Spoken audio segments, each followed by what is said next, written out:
로마인들의 사형 집행 방법 중 가장 잔인한 방법이었던 십자가형에 처해 돌아가신 예수님. 그 십자가 위에서 예수님이 겪으신 고통은 과연 어느 정도였을까요? 현대 의학자들에 의하면 예수님의 십자가 고통을 제대로 파악하기 위해서는 예수님이 재판을 받으시고 십자가를 지시기 이전인 겟세마네 동산에서의 기도 때부터를 고통의 시작으로 봐야 한다고 합니다.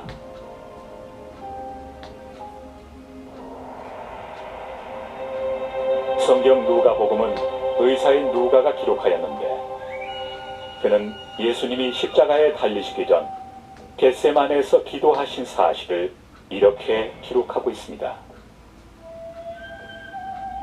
예수께서 힘쓰고 애써 더욱 간절히 기도하시니 땀이 땅에 떨어지는 핏방울같이 되더라.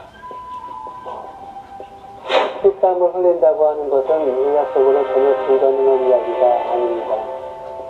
여기에서 보시는 것처럼 극도로 감정적인 과로 상태일 때 작은 모세혈관이 땀샘 근처에서 하게 될 수도 있는데, 이러한 경우 피와 땀이 섞여서 분비됩니다. 예수님은 십자가형을 당하기 전부터 매우 극심한 정신적인 스트레스 상황에 놓여 있으셨던 것입니다. 이어 예수님은 유다의 배반으로 체포되어 대제사장과 빌라도 앞에서 수차례 신문을 받고 태형과 함께 십자가형을 선고받습니다. 당시 로마는 모든 형을 집행하기 전에 죄수를 기둥에 묶어두고 죄수의 등에 태형, 즉 채찍질을 가했는데, 이때 사용하는 채찍은 가죽끈에 작은 공 모양의 납이나 날카로운 양의 뼈를 붙여놓은 것이었습니다. 이런 채찍을 공중에서 원을 그리며 사람에게 내리치면 가속력 때문에 막대기로 맞는 것과는 차원이 다른 고통이 느껴집니다. 채찍에 맞게 되면 보통 처음에는 피부가 찢어지고 멍이 들게 됩니다. 하지만 계속 맞다 보면은 피하 조직이 찢어지고 또 근육 속에 있는 혈관들이 터져서 몸의 구석구석에 피가 고이게 되죠. 떨어져 나간 피부 조직 밖으로 피가 계속 새어나와서 빈혈 상태가 됩니다. 영겁도 내리치는 채찍질로 예수님의 살과 등은 찢겨졌습니다. 등은 너무나도 심한 매질에 뼈가 거의 드러나 보일 지경이었습니다.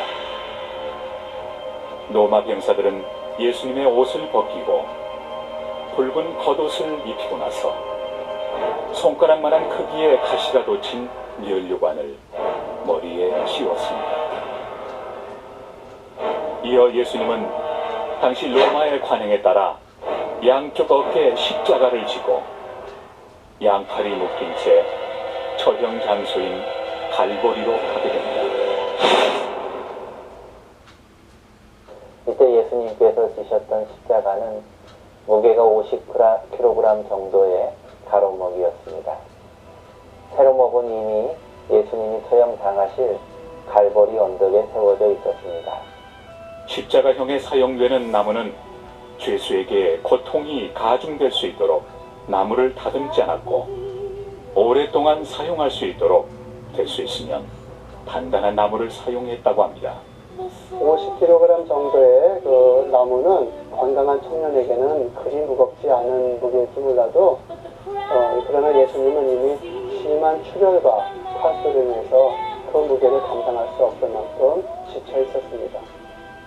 채찍으로 맞은 상처는 50kg이나 되는 통나무가 어깨 위를 내리누르자 아물기도 전에 다시 벌어졌을 것입니다. 또한 그 상처 속으로 거친 통나무가 사정없이 파고들었을 것입니다. 기진맥진한 몸으로 갈보리 언덕에 도착한 예수님.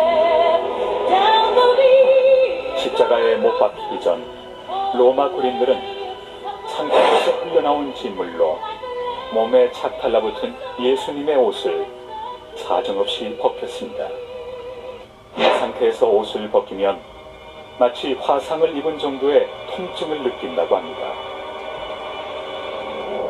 이후 로마 군인들은 예수님을 나무에 양팔을 단단히 묶고 양 손목에 길이 14cm나 되는 수못을 박았습니다.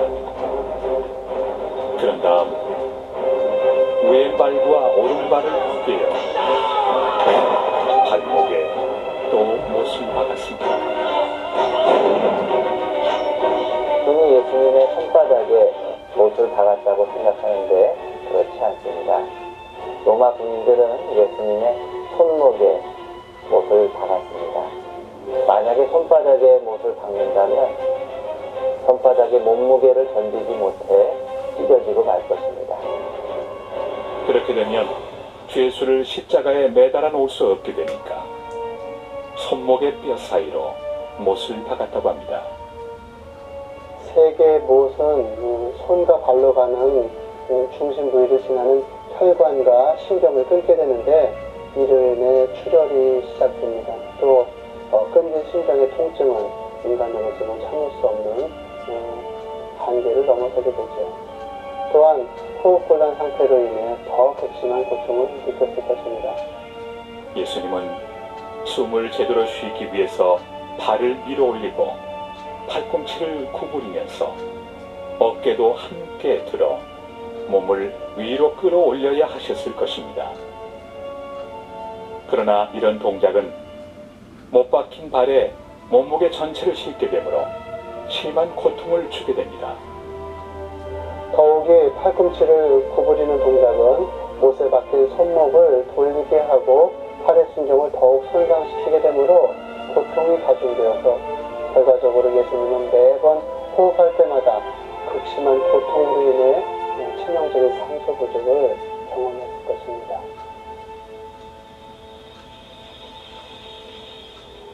결국 예수님은 십자가에 달린 지 3시간 만에 운명하십니다.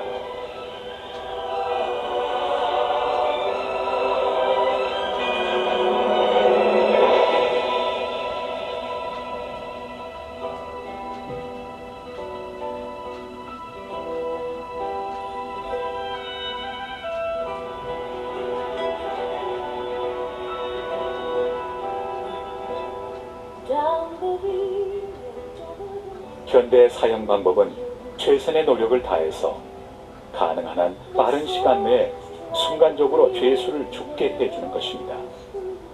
그러나 그 당시 십자가의 죽음은 그와는 정반대였습니다. 가장 잔인한 고통을 가장 오랜 시간 당하도록 하는 것입니다. 숨질 때까지 온종, 때로는 이틀, 사흘이 걸리기도 했다고 합니다. 1세기의 유대인 역사학자 요세푸스는 심지어 일주일 동안 죄수가 십자가에서 고통을 당했다고 기록하고 있습니다. 예수님과 같이 십자가에 달렸던 두 강도는 날이 저물도록 죽지 않고 있었습니다. 다음 날이 안식일이어서 사형을 계속 집행할 수 없었기 때문에 병사들은 강도들을 다리를 부러뜨려 죽였습니다. 다리를 꺾기 위해서 무릎뼈를 망치로 때리게 되면은 그게 깨지게 되는데 그렇게 되면 더 이상 몸을 지탱할 수가 없게 되고 그 무릎 주위로 1리터나 되는 피가 흘러나와서 빈혈 쇼크 상태가 되게 됩니다. 예수님은 이미 죽었으므로 다리는 꺾지 않고 죽음을 확인하기 위해 창으로 옆구리만 찔렀습니다. 잘 훈련된 로마 군인의 창은 예수님의 오른쪽 옆구리를 찔러서 심장을 관통했습니다. 그러자 거기에서 피와 물이 흘러나왔습니다.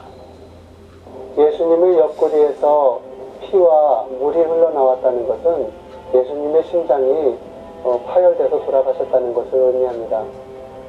심장에는 심낭이라는 것이 있는데 파열된 심장에서는 심낭으로 피가 흘러나오게 되고 시간이 지나게 되면 여기에 있는 이 피와 마찬가지로 적혈구가 아래로 내려오게 되고 위에 맑은 물이 고이게 됩니다.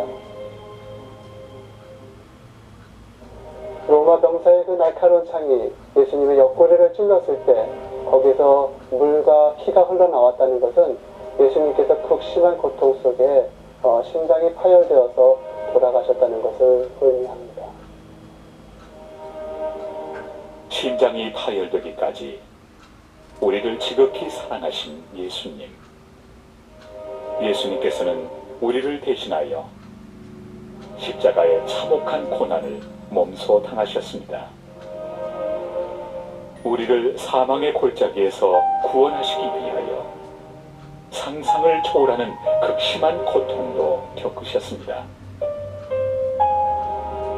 갖은 고통 다 겪으신 후 운명하셨습니다. 그리고 부활하셨습니다.